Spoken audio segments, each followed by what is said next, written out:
Alright, playing with the ball joint mod again a little bit today. Basically I went and dug out of my stash a steering box, steering column.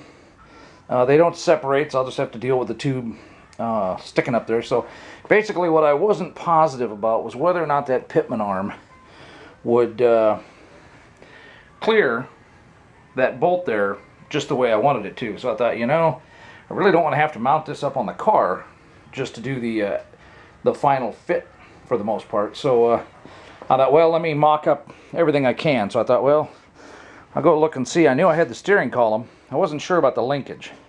I'm not positive if this linkage is off a 320 or a 521. You know, actually, I'm thinking it is a 521 because the 520 had a big idler arm that actually came up and over this. You know, kind of like same way the steering box has this shelf here and comes up and bolts, you know, to this hole right here. The 520 had that big ass one. I don't remember for sure on the 320, but I got a feeling the 320 did. So if that's the case, then that means that this idler arm is a 521. The concern there, excuse me, is that the crosslink for the 320 is too short. Worst case, then I have to, you know, cut that and put it back together. So basically, I should be able to just stick this under the 521 and compare the length real quick, and then I'll know for sure. So I think I'll do that, and then I'll get to separating these. All right, let's see if I can get these cotter pins out here without too much grief. I'm using wire cutters because they're my favorite tool to use for these things. You can get a bite on the pin and just pull it right out.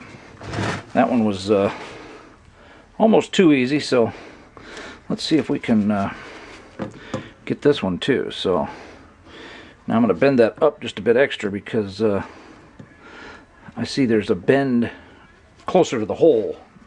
That'll help me get that straightened out just a bit. Okay, so let's give this a little finagling here. And wearing thicker gloves just because I happen to be, and the cotter pins tend to have sharp edges on them that tear the nitrile gloves up. So, alright, get that out close enough. Let's the wire cutters give a nice bite and help pull it out, and it's a whole lot easier than trying to get one of those cotter pin tools, you know, stuck in the end there and pulling it out. So next up, I'll take this off and we'll separate that, at least this ball joint. I might as well leave this one in, but in case I need to separate it, I think I'm going to break it loose now. That way I can take it apart later without having to unmount the idler arm. Yes, I'm going to cheat. 3/4 inch. Alright, there's one off. Okay. And let's see if I get lucky here. We'll just no, that one doesn't want to come out.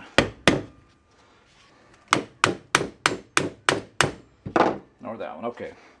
We'll use plan B here. Well, we're gonna see if this works. It's common practice to just smack the side, you know, when it's on the car, smack it hard enough that it compresses and shocks that hole and spits the taper out. You kind of need something to put it against. I don't really want to put it against the bench. The mass of the sledgehammer here should help keep everything, you know, so when I hammer between it here, I'm thinking that ought to work pretty good. Let's see, I could put it on the vise. That would be a lot more stable than the hammer, but not everybody's got a nice big bench vise. So let's see what happens here.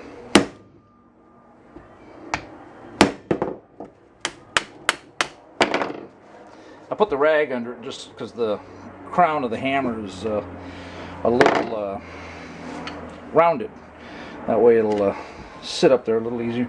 the handles on a bag of bolts or something like that there, just to help keep it more straight up and down. So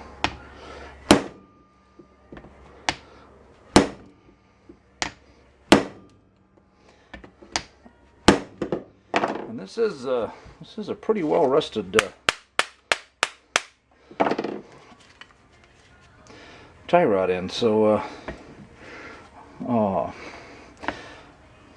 I don't even know if I have a pickle fork. I might have a pickle fork. You could stick a pickle fork in there and hammer on it too, but usually that destroys the ball joint. Not that I'm trying to save the ball joint. I'm just trying to get it to pop apart here.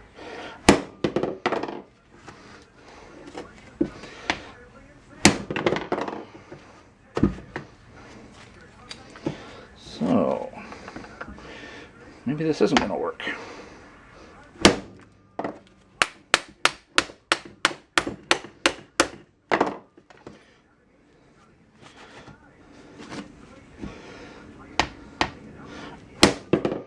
There we go. All right. So let's and I left the screw on there for the obvious reasons of protecting the threads. So I'm going to change up the angle here a little bit because my arm was starting to hurt trying to hold it up there, so pathetically out of shape. All right, let's see if we can pop the other one.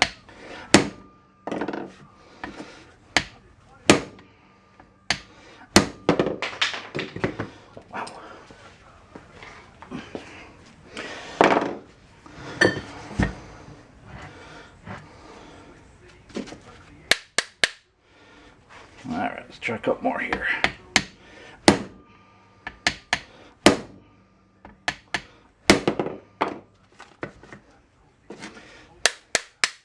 Yep.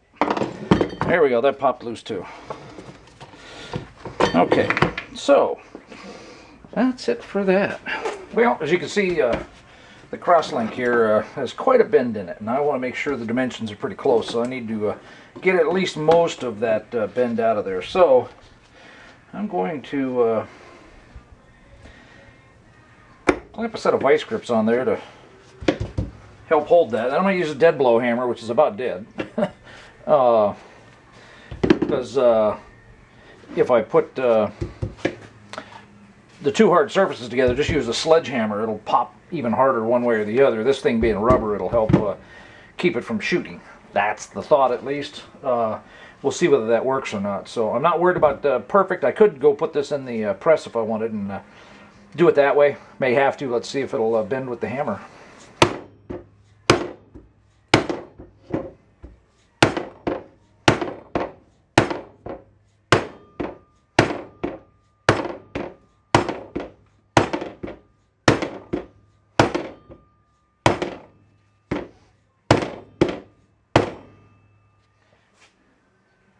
We're pretty darn close.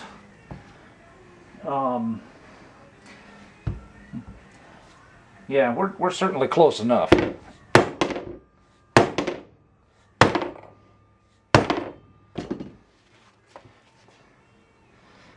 Still a little bit of a bend here, so let's a couple more there.